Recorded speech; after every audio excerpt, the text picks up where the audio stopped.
What is up, guys? Welcome back to the Huddle. Your weekly Roy's upside playbook. down. Hey. Oh, Mr. Upside Down Roy.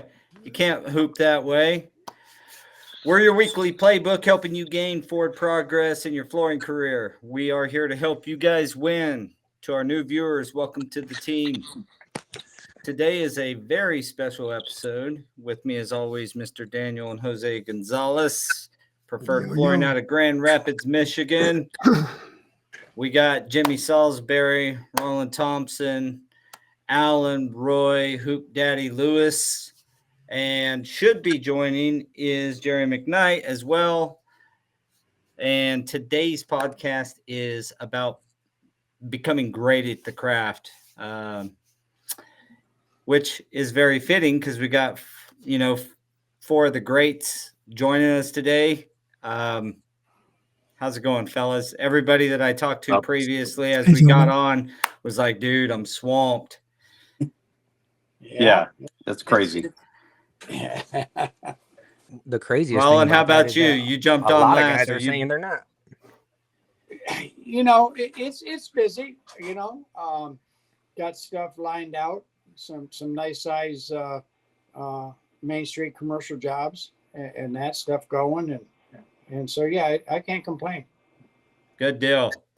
Well, I know Alan's busy. He pulled over on the side of the highway or a road anyway to join us today. And Jimmy just got through saying, man, he's swamped he's busier than a one-armed man in an ass-kicking competition or a one-legged man in an ass-kicking competition. It's busy. It's busy.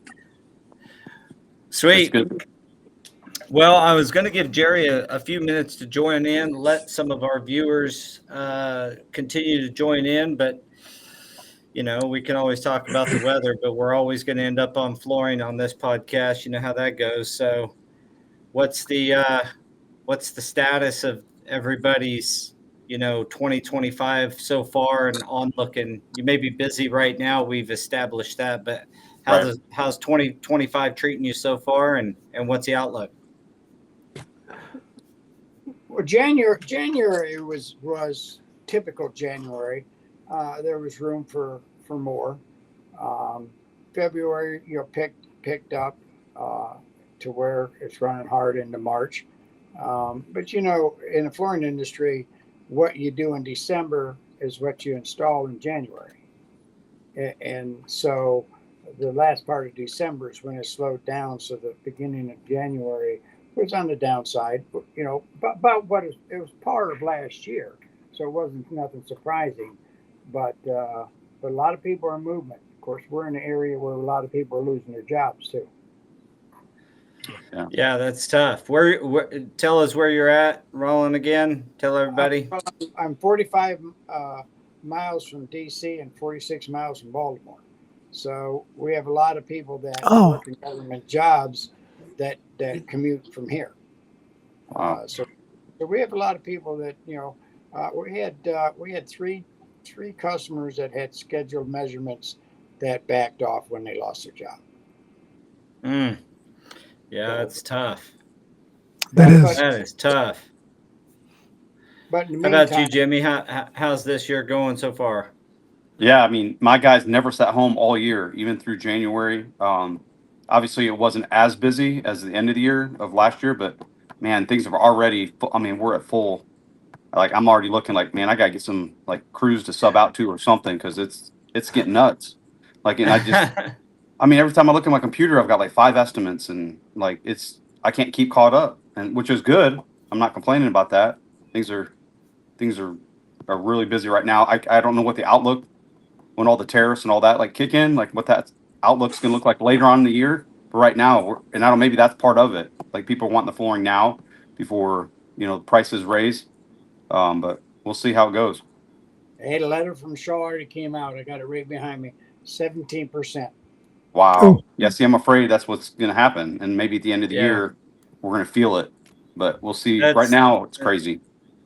That's pretty heavy on their residential. Their residential LVP lines are getting hit. Imports. Yep. Alan, you've been busy since beginning of the year, and how's your year looking?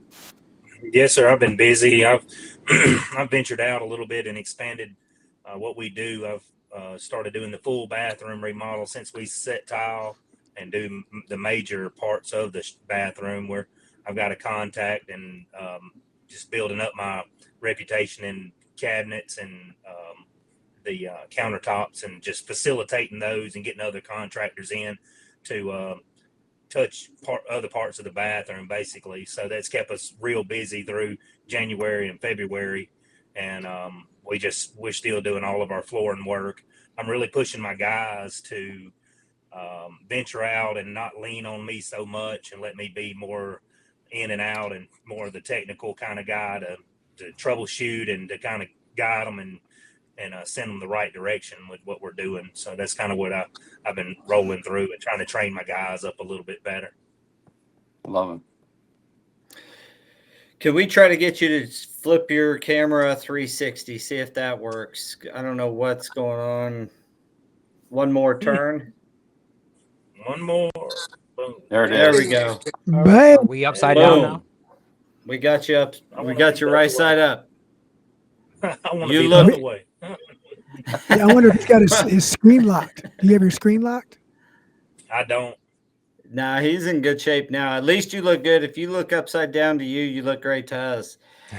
All right, we're gonna kick this thing off. Check it out. The purpose of this podcast was to this particular episode was to kind of get in the minds of you guys. And every single week, if you watch the podcast, we talk about training, we talk about excellence, we talk about pushing yourself. A lot of you guys know what that's like. We want to get a little bit of background on you, and let the audience hear what it takes to become one of the greats. Because make no mistake about it, there's very few people that have reached where you guys are at. So got to give a special shout out to Alan, who just won the installation competition in Las Vegas. That was Thanks. freaking awesome. Appreciate it. Had the opportunity to interview him while we were there and get to know him a little bit. How's your son doing, real quick? He's good. He got a soccer game tonight. Nice. We got Yeah. kid duty. Goes from football to football, huh? Man, football to football. All right, Roland, you've been on before. Give us a quick, background on you and how you got to where you're at. I assume that, first off, how long have you been a store owner? Well, I opened up the store in the beginning of 2018. So what? That's 7 years, going to my 8th now. So 8 years for having the location where, I'm full pledged selling and installing and everything else. So, it's been good. You've been installing since. Give us your background. When did you start installing? Okay. And Let's get the then real time. The tell real us. timeline. Tell us when what drove you to start. Of course. 1856. You lost my. Tell us when you started getting training and such. And your camera's I got off, by the into way. training. I hope you didn't fall down. Well, my, Need a life alert. actually, If so, everybody. Turn the camera back So, on and press you have the to life put up alert with it. button. You guys all come back on, and I don't. My camera says it's on. So anyway, it must be the Wi-Fi in here. I don't know. Anyway, I can still talk without being seen. But now I see it says Facebook or something trying to come on. Oh no. Anyway, I started in 1972. Pressing buttons, brother. October. Got into it really accidentally. I was going to be a carpenter. I took 4 years of shop class and woodwork, and I was going to build houses, and went out as a laborer. And of course, at that time, trades were a big thing. Back then, and came out of a house with some 4x10s on my shoulder, stepped in a hole, snapped my ankle, and they said, we don't need you. We got a guy here to take your place. So I needed a job. There was a company looking for a a trainee, and I got into it, and been doing it ever since. So that's what got me into the Awesome. trade. Of course, I always Jeremy told my dad said he was that a you, Baptist minister, and that I'm on my knees more than he is. So, but he told me it was not the same. So anyway, but then I've been doing it, and and I grew up with the drummed into me that whatever you do right, and you do it the best you can, and whether it's sports or whatever you take on, and it was my dad's way he raised us, and so every time, even back then, there weren't many trainings. There was Armstrong and things like that, but it wasn't much.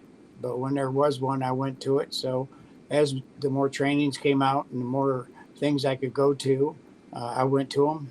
And I guess what made me really think about it really a lot was my oldest daughter, who was one day looking at the different things that I went and done. She said, "Dad, this is your college. This is something that you can reach far for, just like I did, going to college." She said, "This is your college." And I never really looked at it that way. I looked at it as, well, thank goodness for your daughter. But she said, this can sit there, and when people look at this, they know you care and what you do and how you do it. She says, by what you go learn and what you go to strive to do. So, yeah, that drummed into me to even want to do more, and want to learn more, and want to reach the highest I could at what I do. All right. You'll never hear me say I'm the best. Roland, can you hear us? I know everything. All I can say is I'm going to keep trying to be the best. I don't think you can hear us. Hey, Roland, can you hear us? You guys don't hear me, do you? Yeah, we can hear you, but we was trying to make sure that you can hear us as well. If you can hear, there you are. Hey, look at that! I know he's that back. Guy. If you can hear us, just tell me one thing. When was the first? How long were you in the industry before you went to your first training? Oh, all gone. Right. We'll let him go. You're up, at least Alan. 100 years before he got his first training. Yeah, they said he installed the Flintstones flooring. That's pretty good. Well, that explains why he's having a little bit of technical difficulties with the technology. Yeah. Alan, when did you get going? How'd you get into flooring, and when did you get your first training or certification? I got into it with my dad whenever I was a little boy. Yeah, I've always been on the job and helped him, and we pretty much ever since I was old enough to go. But I guess we could officially call it since I've been out of high school. I got one of my first trainings, R1C1, whenever I was 17, 18 years old. Competed in one of the early World Floor Covering Association competitions in the regional for carpet whenever I was 18, and just kind of kept clicking on with them ever since then. Been trying to collect them all up for the Go Carrera deal, and man, I looked at the list of them that I kind of collected over the years and didn't realize there was so many. So we just, every time there's a training, we try to go to them and just further our knowledge a little bit better every time. Well, I think the results kind of speak for themselves. You are.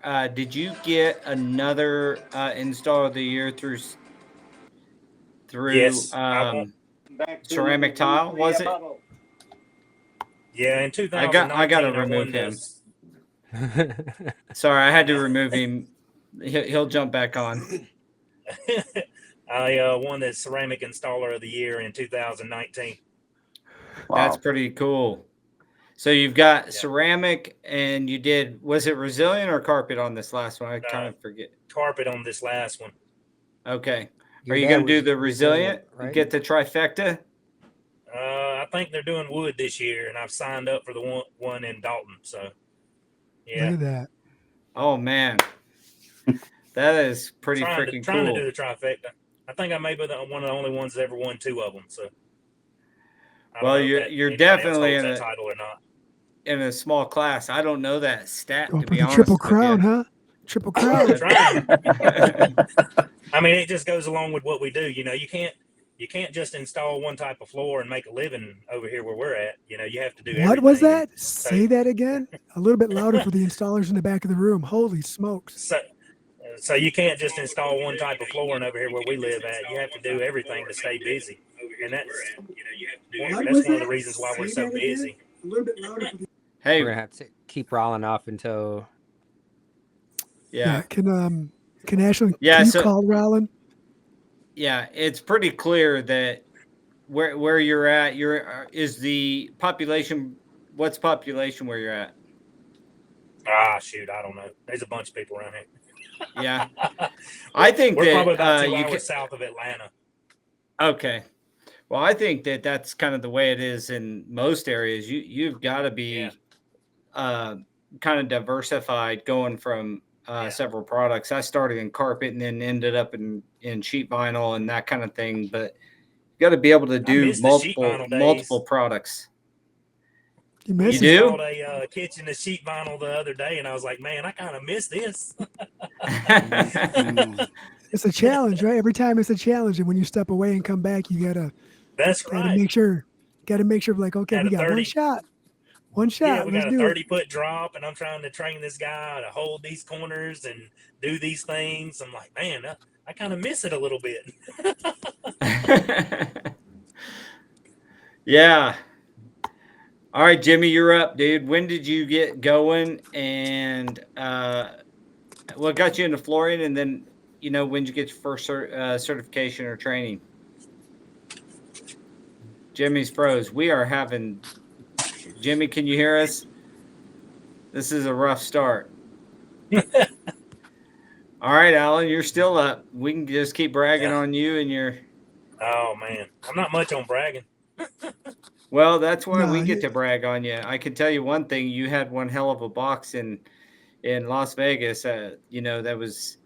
Those things are not easy to do, and you know what I'm saying. It's one of them things with the pressure on and the people watching and all that stuff. Yeah. And you're still able to perform. When I was talking to all you guys there, that was one of the X factors. Yeah, the timing, man. You don't have time to do some of the things that you normally would do on a job. You don't have time to do everything you should do on there. Yeah. So you just have to make the best of what you got, just like you would on a job. Yep. Well, it turned out looking great. Talking in between. Hey, Jimmy, are you back? He's working on it. Roland's back. Can you hear us? Are you still having technical difficulties? We should have done a little seminar ahead of time. They got all these fancy offices, but all I need is a van and a phone, man. Yeah, good point. It's crazy. Well, It's crazy the that issue the is- guy in the van has got the technology part down better than the guys in the office or at home. Yeah, boy, that's a clean ass van too. Yeah, man, we got to keep it clean around here. Yeah, that's one of the things. You mentioned Go Career earlier, but I think that one of the ways that installers get really good is, you get out there, you get some experience like you did with your dad, and you're working away. And as soon as you can get that first training and that first certification, and then you go and apply that knowledge out in the field, and then you kind of start to yearn for it. That's what I found from being on the board at CFI, the advisory board, is that a lot of the guys that go get all their certifications and are reaching the heights at CFI, it's that first training that hooked them. And it's like, once you go out and you realize you didn't, of course you got going pretty early, but once you get out and figure out you don't know everything. I tell the story often of a crew I sent just to go get their R1C1, and they've been working for our flooring company for us as a sub for a long time. After that training, they were like, dude, I didn't realize how much stuff I didn't really know, Yeah. So I see that as a big driver. it's a little bit different for me because my daddy, he said, you got to do it this way. And we did it that way. But when we went to the trainings, we realized he was right. Well, that's It's like, good. dang, Dad, you really are right. And you never argued with him again after that. Nah, you just do what he says do and go on about it. Well, it's so your dad was in flooring as well, or was he Oh, yeah. more general? No, Daddy was in flooring. He was in flooring since he was 16. So Wow. he's been in it a long time. He's been doing it well for a long time. He's good at what he does. I've been blessed to be able to work under him, man. I call him every day for something I got going on. That's That's amazing, awesome. man. Yeah. It's Yeah, I it's enjoy amazing working with that you're. At what point through the career did you realize that your pops really knows what he's doing? And besides this little story you just said about I should listen to him, but like there's got to be that recognition during your installation when you're learning that comparing him side by side to another installer, you're just like, man, this dude really does Yeah. know his work. That was real early because he always pushed us to do good work. Whenever we was old enough or they had these little competitions, he was in these competitions also. So we was actually trying to go and compete against him. But, you realize, hey, iron sharpens iron around here, and Daddy didn't really cut you much slack. You did good, and you made sure your work was on point. So it was real early, man. He's always pushed us to do really good work. And patient. He's patient. Yeah. That's a sign of a really was he union trained? How did he get his knowledge? No, he learned from a local guy here, and he's pretty much was self-taught before we done any of the CFI stuff. And then as CFI came along, he added to his tool belt, as we say. He was already doing really good work before he went to CFI and started getting the trainings. He was already a top tier go-to guy in our area, and he just added to what he already knew, and it's just been exponential for all the years. So Wow. I got on a little faster track with him than he did. So I don't have one. Sorry, my guy's asking me questions. And, No worries. So you fast tracked it Yeah. with some additional training that was available. He probably didn't have. That's right. So I'm trying to catch him. He still has that little artsy side to him that's put you to shame lots of times with some of the things that he does. But he's got the mind for it. He's top tier for sure. I'm lucky to be able to be his son for sure. Dude, that's cool. Jimmy, are you back? Can you hear us okay? I'm back. I don't know what happened. I had a call come in and then everything froze up. Every time but, it comes in, it does that. So yeah, I'm back. Awesome. All right, Jimmy. So tell us how you got into flooring, and then how long you've been doing it, and after you started, how long did it take you to get your first training or your first certification? Okay, so I started in '93, so it'd be 32 years this summer. Straight out of high school, I had a job moving down here. Yeah, I'm old, man. But I moved from Michigan to just north of Indianapolis, and I came as a helper. I had a job before I even moved here, and so I really just kind of fell into it. I went from $4.25 an hour to $6, and man, I thought, man, I was rolling in it. In the dough. I was rolling in it, but I didn't realize, with taxes and all that, I really didn't make that much money. But I mean, it's been a blessing. I got lucky. I got on with the crew. One of the high-end stores here in Indianapolis. We did a lot of Colts and Pacers players. I mean, just high-end stuff. And then through the training, Karastan put on a training, and that's how I got in the know of CFI, because Jim Walker was doing the training for Karastan. And so from that on, I took it on myself to get certified. Went up to Tony Buckhart. He's actually done all of my CFI certifications. It's crazy. Really? Tony's the man. So even up to my master's, we went up to last fall, and did that. But I think I did about 10 years before I got my first one. And then once, like you said, once you do your first one, you get hooked, and you realize how much you don't know. And then I did the NFIC and realized doing Wilton, we were doing it all wrong. You know, I don't even want to go back and look at those jobs now. or we just got lucky. We got lucky every time. I don't know, but there's definitely art to it. I just did a landing and flat weave, and we had to deconstruct it, put it all back together.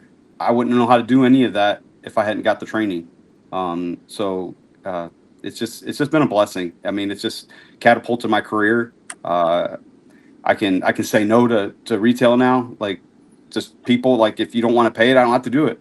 But I know what it takes to do. I know what it takes to do it right. And if you want it done right, you know, I'm your man. If you don't, you know, that's fine. There's somebody out there that's going to install it cheaper.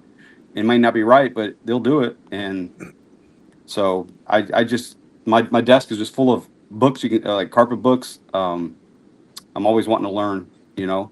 You sound like a nerd right now, bro. I'm just gonna put I do, man. I am a nerd. I was talking to somebody yesterday, and I was like, I'm gonna nerd out on you for a second, but like, yeah. I mean, that's what I mean. And Jerry That's funny. McKnight, I you say know, that a lot too. I look at Jerry McKnight. You know, he's got his advanced commercial, and he's got his masters in NFIC. I was like, I want those. I don't want someone to have more than I have, and you know, that always something to strive for. Yeah, Jerry's he was the first recognized five hammer guy on the on the network, and once I started talking to him, and he doesn't live too far from me, I was pretty amazed at how not only how much work he does, but also how he's able to fit all the stuff in the trainings, like just for the audience, because we talk about it a lot, and there's a lot of people who will comment like the time or the money or something's the holdback. Dude, Jerry makes bank. and he stays busy as much as he wants to. The key that I want the audience to understand is that once you get really, really good like these guys, you get to demand a price. You get to not have to do any of that work you don't want to do, and you demand a certain ticket number, you know, and it helps you to be able to afford to do whatever you want. And if you love making money, you should love getting trained and expanding into other floorings, like Alan was just talking about. You know, not just doing. I know plenty of people who specialize and do just fine, but also expanding your knowledge base, because at some point you reach the pinnacle of carpet and you got that next thing you can go jump and do. Right. So, Roland, are you back with this for real? I don't know. I got it. Oh my goodness. Well, you are. Just don't touch a thing, because you're looking. Touch nothing last time. You probably got a phone call. We believe you. I got those. I did get those, but it was you know, it doesn't ring, but it does show across. So yeah, I did get a couple of those. So they might have been messing with it. I don't know.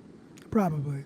We got you back. Well, that's good. We were just talking about how you know, if people would realize some of the installers that we run probably about 70 crews or so, subcontractors, and the number one problem with them, or problem that they bring up about training, is always time and money.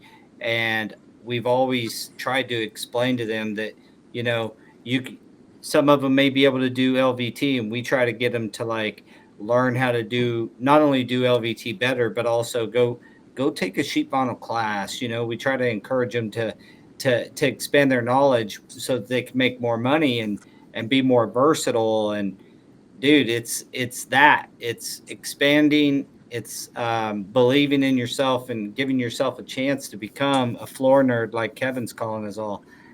Yeah. 100%. Yeah. Kevin's the nerd. Yeah. Kevin is a nerd, but he's a cool nerd. He's a fishing nerd too. He'll text me. I watch. This just goes to show, and the conversation just goes to show that it doesn't matter what line of work you're in. You got to be all in, right? Like if you're doing something to make a living and you find a career somewhere, you should continue education in that. It'll help you progress. And I think just because we're flooring guys and it's what we chose to do, or it's what chose us, is you got to get good at your craft. And it's a very common theme for everyone that we're fortunate enough to have in our lives, you gentlemen included, is you see the common theme of what you guys are currently getting out of your career is because of what you put into it. Yeah, and, that's the key. Yeah. the comment about Jerry McKnight is, he gets paid. It's a compliment when individuals, companies seek you for their projects versus you're out there hunting for the work. It's a compliment. It's a testament to what you've achieved and accomplished. So kudos to all you gentlemen out there who are putting in all the hours and getting better at your craft. Yeah, but I guess the main point there is it doesn't cost you money at the end of the day. It just makes you so much better that you're going to make more money because of it. And then you can expand into other stuff. Heck, Alan's over there doing full bathroom remodels, and he's probably, that sounds like so much fun. I would guess, and I may be putting some words in your mouth here, Alan, so jump in. But my guess is you because of all that, though, you also know who to go to for the highest quality in your tops. That's right. Counter, because you are a quality guy, because you know what that looks like, you're able to also know the other quality people and be able to do something like what you're doing. That's right. The best thing that you can do is you can set it up for success for the other guys. And I can set my showers or my walls or my things up very well for the cabinet guys. The sheetrock work and stuff like that. You can just set it all up for the next guy even better. Yeah. And you know what quality to look for, especially sheetrock guy. Right. You know what you got to go over, all that kind of stuff. Yeah, so that's my ploy to the for the next guy even better. Yeah. Oh, poor. And sheetrock guy. You know what you I was about to do the same thing. Unfortunately, when we hear ourselves talking, yeah, it sure is. I did not move. We just watched him flip his phone and everything. We watched you move it, Roland. He said I didn't move. You're on. He sounded like this. You're on camera, bro. We caught you. I didn't move. Yeah. So, what drives you to continue on after you're making good money? You're pretty well respected. You got, maybe you're R1, C1, R2, C2, or some variation of that with the other training entities. We're kind of training agnostic. We just want everybody to go get trained. I don't, I'm partial to CFI, but at the same time, I don't care where you get trained. Go get trained. And when CFI is in your neighborhood, go get trained. And but what pushed you once you got to that level where you kind of had what we would call a level 3 person in Go Carrera, which is, that's right before master. We look at it like a 1 is proficient, 2 is experienced, 3 is expert, 4 is master, and 5 you're just bragging. And that's how we look at the hammer rating. So once you got to that 3 level where you're really an expert, or at that point, what kept driving you to continue on your education in particular? I mean, for myself, I was in sports a lot. Like basketball was my game, and I want to be the best. That's my drive. Once I did my R2 C2, I knew I wanted to do the masters, but I knew I had to hand sew. So then when I saw NFIC come up, I was like, I got to do that to do my masters. And I can't believe how much I learned from NFIC, not just the hand sewing, but man, so much more. But I just wanted to be the best. Like I like Jerry McKnight, man. I want to get what he has now. That I heard that he's got more. I want that now. That's my drive. At some point, the training and the education classes and the certifications become a part of your personality too, right? Like you might feel like you know a lot, right? But you're like, there's something I'm missing. I'm missing something. And then you go there, you figure it out. And Yeah. I'm a firm believer. You could take the same class 10 times and learn 10 new things every single time. I just firmly believe that is the case. Yeah. Yeah. I've heard Dave Garden say that all the time in the classes I've taken. Like, he learns stuff from the students, as he's training. Everybody's got something to bring to the table. And if you're just open-minded to that, you can learn so much. Daniel and I were fortunate enough to take the NFIC class with you guys. And, That's right. That's right. Of course, we were always trying to do I was trying to do way too much at one point in there, but yeah, trying to balance emails and phone calls and do 5 tasks at the same time didn't really work out for my first attempt at the double stick. I was like, dang. That's all right. You fixed it. It's good. Hey, how'd it look? Hey, it's good, man. Hey, and that's awesome because carpet's not your main flooring, but that's awesome. See you learning. You know what I mean? Like, that's what it's all about. Yeah. Unfortunately, carpet and resilient is I'm proficient in both. Yeah. I know Daniel does it. Yeah. That was I had to shoot. You know what? I do gotta add to that. That was funny because when he was like, "Hey, whose is this?" And I was like, "Yeah, who did that? Who put their tape like next to the scene?" I'm looking around. I was looking around like, who did that? And I was like, "Oh my God, is that mine? That's mine." Yeah. Yeah, we all smelt it before we saw it, man. Like when you burnt that tape, we knew. And Dirk looked at me. He was like, "Hoser, I never would have thought in a million years that I'd see you mess something like that up." I'm like, oh, I'm going to fix it. I'll fix it. You did. Yeah, you did. Yeah, Dave says good points, Jimmy, on the, when students come in and you learn from them. I think when you're doing those certifications in particular, you're getting not certification, but trainings that are more hands-on in particular, you start to see people's little tricks. I know that Daniel, we did a podcast one time when he was actually instructing a training, and he was like, man, these guys are like, and he commented on the same exact thing. They got these little tricks that they're showing, and he teaches sheet vinyl, heat welding, flash coving, all that stuff, and that's the area I love myself. And so those tricks, those little things that make your day go just a little bit easier. How cool is it you get to actually pick that up and it's not even part of the training? Well, I tell them tell them I'm going to steal it and tell everybody I thought of it. Well, fair. Daniel told me you can't patent an idea, bro. Oh yeah, you can. So I want to keep the ball rolling, Roland. Welcome back. I hope you get to stay with us for the remaining few minutes here. But, if you were to go back, one of the questions got asked to me once, and I thought was an interesting thought was, if you were to go back and talk to yourself, and Jimmy, or Alan, you might be like, you're on the right path, boy.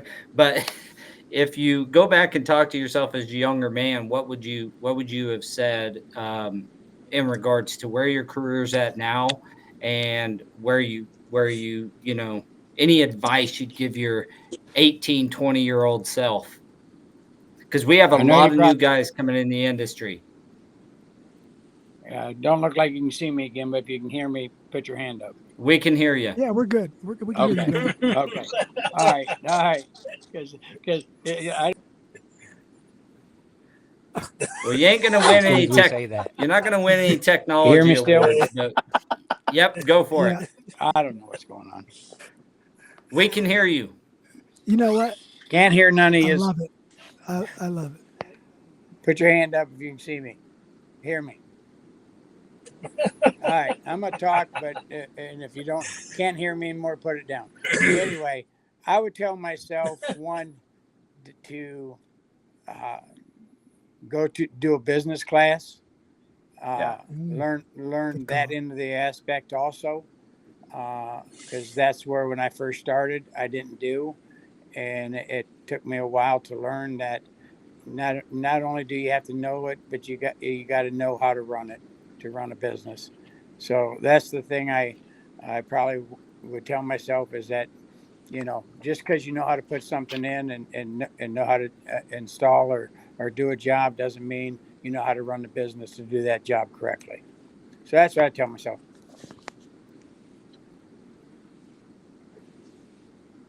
Love it. How about you, Jimmy? Yeah, that's awesome. I love that's a great idea. Business class, like, you know, even now, like, I just read a book, Buy Back Your Time, like talking just Oh, That's like, a good great one. book. Yes, it man, is. I mean, Now, I learned so much. That's awesome. I love that. Sorry. Thanks. I was trying to do the same thing. All right, can you hear me? Yep. Go ahead. Oh, all We right. can But hear you. anyway, I love that, like the business side of it. And I just said that at the last convention, they asked for ideas. I was like, man, we need to do some business classes or like get someone in here, not just on installing, but like give these guys ideas, like how to run their business better, time management, finances. You know, that's what I'm getting into now, learning that side of it. Cause there's, you get the flooring down, but then you got all that to deal with too. But Yeah.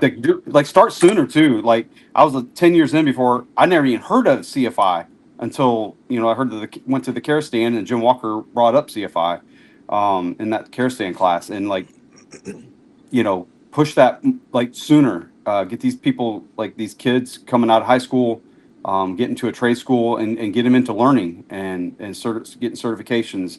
I'm in East for 10 years before I kind of like started it, learning the school of hard knocks, doing things the wrong way. And, so that'd be my advice to these young kids coming out. That's a good one for sure. Getting started early, business classes, Yeah. getting a little bit of, financial, I just say a little bit of financial management knowledge. You don't even have to be a businessman to Right. really get it. You know what I mean? To understand how to run your finances as an installer. So yeah, good one. How about you, Alan? I'd be along the same lines as everybody else.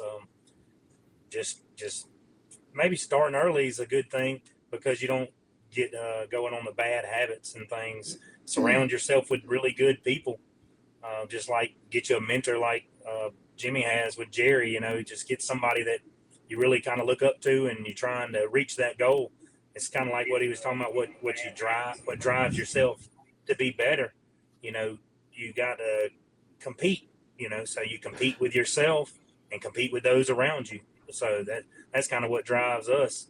And just like everybody else, get you a good accountant and do the things that you're supposed to do. Yeah, that's good. Getting a mentor is what I got out of that the most. Get Yeah. somebody that you can look up to. Your dad for you, and Wow. I mean that's obviously was a great start in your career. Kevin, he said take care of one's body and health.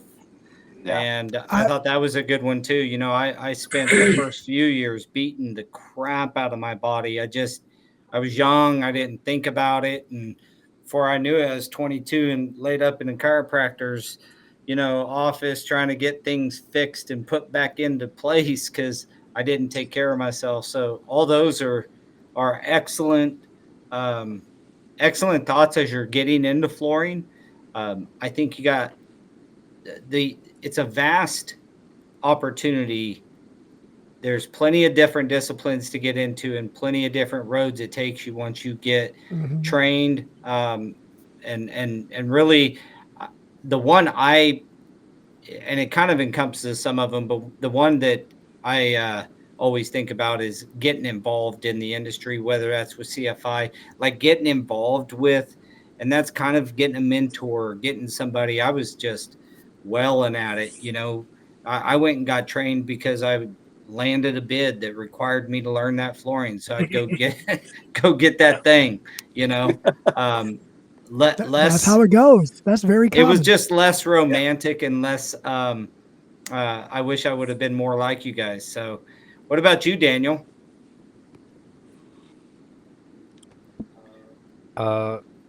He's like, wait, I didn't know I was going to be asked this question. The whole business thing, right? That what Jimmy said really resounded, because we have had a couple people in here these past couple weeks looking for work, and they still don't have any like bookkeeping or anything. They just end up, they're like the stores we work for, they give us a work order and then they just pay us. We don't keep track of anything. And that's not the way to be, especially when you're talking about running a business. You have to start, regardless of how small or big you are, is running your business like a business instead of just a job. You're not just working to collect that paycheck at the end of the month. You're working to build, and it doesn't matter how big or small you are. You have to know where you're winning and where you're losing in order to move forward. Yeah, I'd like to add to that. Yeah. That's also knowing your worth. That was another one that I thought of, is like after I started getting good, I was the guy that was keeping labor prices down, if I'm honest, because I was still installing at cheap rates, and I had gotten trained, and then I was still installing sheet vinyl at the same price that I was beforehand, and I didn't take any of that and leverage it to know my worth and really charge better until, a couple of people got in my ear and was like, hey dude, man, you should be charging this. And I was like, oh, so that's also, you get that from getting involved in the industry or having a mentor. Those types of things would have probably helped me off with that. But all right, Roland. All right, Jose, what about you? Last one, and then we're going to close this podcast out. Well, first, I just got to echo everything that everyone else has already said. I mean, that goes without saying, and you have to start from somewhere, but having a better foundation to start the business aspect on is huge. But if I were going to add something to that, I would say I shouldn't have taken my youth and my health for granted when I was younger and treated myself and others around me a lot better. I've been more cognizant of the repercussions of treating it more like a competition versus a career. I took a lot of that for granted. And putting health first probably would add to all that. That would be like the glue that keeps everything else together on the business aspect and the installation and the education. Like, you got to find time for you in there. No falling out of the back of semis and carrying something that I should never be carrying up steps, just to say, yep, I'm stronger than you today. Yeah, that's I was glad Kevin brought that up. That's a key thing. Take care of your body, get you some pro knees and learn how to do it right. It's a big part of that. So get trained early. I want to thank our guest today, Mr. Roland, and then Jimmy, Alan, and Daniel and Jose. Thanks, guys, for always being here. I couldn't help but to keep laughing every time he popped up, brother. Every time he popped up, I just knew it was going to be a problem. I hope the audience gets that. Training doesn't cost you money; it's an investment. We talk about that on the podcast pretty often. Is that training you should look at as not spending money but investing. It's difference between going to the grocery store and spending the money, or gambling even and spending the money, versus going and investing your money in a meaningful way that's going to give you a return. Wherever you think that place is, yourself is definitely that place. So investing in yourself and training and making sure that you set yourself up for success, man. So I want to thank you guys again for coming on. I know we had one short and Roland was in and out, but we finished strong. And I hope that everybody on the podcast, especially any new people watching this, like, really listen to these guys. These are some of the best installers in the industry. The topic was becoming a great installer, and these guys are certainly great. So look forward to seeing Alan and Jimmy in future competitions, and you guys keep rocking and rolling. Yeah, gentlemen, Jimmy, stay on. Don't hang up Yeah. at the end. Stay on, please. Yep. It's on my schedule this year. We'll see. All right, let's get her done. All right, Yep. guys. So if you like the podcast, give us a like, subscribe, give us a comment, get involved. The easiest way you can get involved is in the industry is jump on the Huddle and talk to some of these guys. A lot of them are willing to chat with you offline. Anytime you need a question, you'll make connections on here. So get on and get involved. We will see everybody next Tuesday, same time, 3:00 Central. And I just say 4:00 Michigan time. All right, guys. Well, we certainly appreciate you guys joining us, and we'll catch you guys later. All right. Thank you. Thank you, everyone.